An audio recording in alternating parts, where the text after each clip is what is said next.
अबे यार तुझे पता चला ब्लैक फ्राइडे का? क्या हुआ? हर चीज 86% ऑफ। मतलब तुम भी इन चक्करों में पड़ गए? क्या मतलब? यार ब्लैक फ्राइडे काला जुम्मा, जुम्मे का दिन इतना मुबारक दिन यार, मुसलमानों के इज्तिमा का दिन, नमाज पढ़ने का दिन, लेकिन हमें मनाना ब्लैक फ्राइडे। ईद में तो सस्ता नहीं करते, रमजान में तो सस्ता नहीं करते, ईद मिलादुन नबी में सस्ता नहीं करते।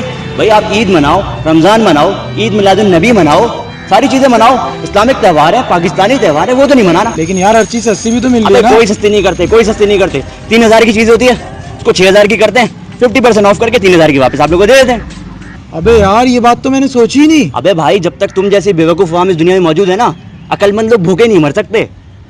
सब यार कॉल आ रही। हेलो, क्या 86% ऑफ?